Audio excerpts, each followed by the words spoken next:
क्या होती है कांवड़ यात्रा और आप लोग क्यों करते हैं? कांवड़ यात्रा इसलिए करते हैं, जैसे समुद्र से जब जो विष निकला था तो समुद्र मंथन में। मंथन में, तो विष निकला था तो भोलेनाथ उसे पिए थे। और विष्णु भगवान मतलब सभी देवी देवता उसे इकट्ठा होकर ठंडा करने के लिए बातचीत उनसे चल रही थी। तो भाई लोगों से यही तब जब गंगा से जल लेकर भोलेनाथ चढ़ाते हैं इसीलिए।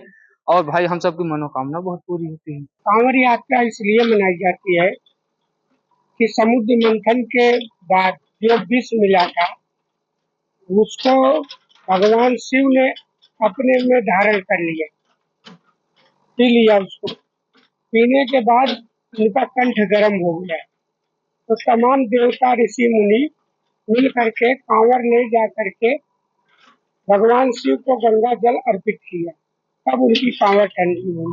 इसीलिए सावन के महीने में कांवड़ यात्रा मनाई जाती है भगवान शिव को चढ़ाने के लिए।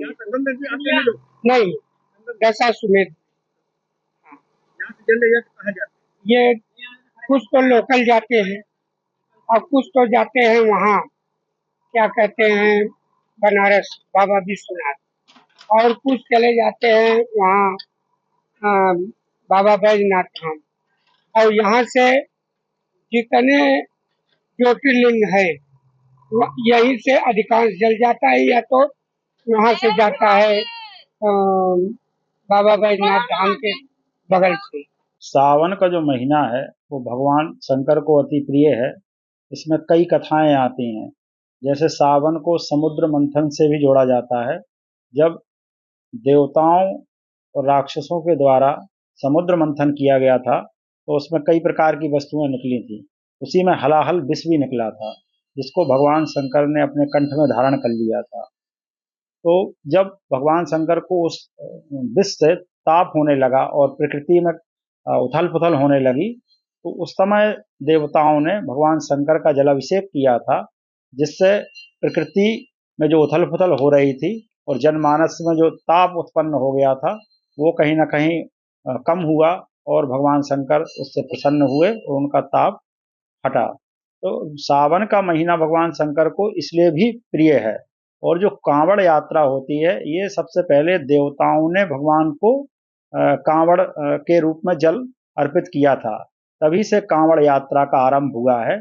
आज जो कांवड़ यात्रा होती है वो भगवान शंकर से जो मनोकामना होती है व्यक्ति की, किसी ने जो है विश्वनाथ जी से जो मनोकामना की थी, किसी ने बाबा धाम में जो मनोकामना की थी, किसी ने मनोकामेश्वर भगवान से जो मनोकामना की थी, तो वो सावन का महीना चूंकि भगवान शंकर को अति प्रिय है और उसी में कांवड़ का विशेष महत्व है, तो जो कामना होती है उसकी पूर्ति के लिए कांवड़ यात्रा की जाती है। जिनकी पूर्ति हो जाती है वो कांवड़ लेके भगवान जहां भी मनोकामना होती है उस शिवालय में जाते हैं और अपना जल अर्पण करते हैं।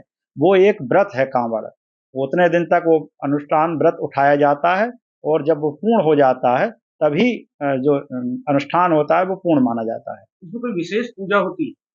पूजन क्या है, इसमें नियम बताए गए हैं कि आप उतने दिन तक कांवड़ को नीचे नहीं रखेंगे, उतने दिन तक आप व्रत रखेंगे, आप यहाँ वहाँ की चीजें नहीं लेंगे, आप शयन नीचे करेंगे, जमीन पर भूमि पर शयन करेंगे। तो वो एक व्रत के रूप में ही कांवड़ का अनुष्ठान किया जाता है और उतने दिन तक जो भी कांवड़िया होते हैं वो व्रत अनुष्ठान करते हैं। अगर किसी का कुछ हो भी जाता है तो वो लोग हट जाते हैं, अगर खंडित हो जाता है तो वो बड़े नियम से किया जाता है, क्योंकि भगवान शंकर की आराधना है, तो कांवड़िया भी उसी प्रकार से करते हैं।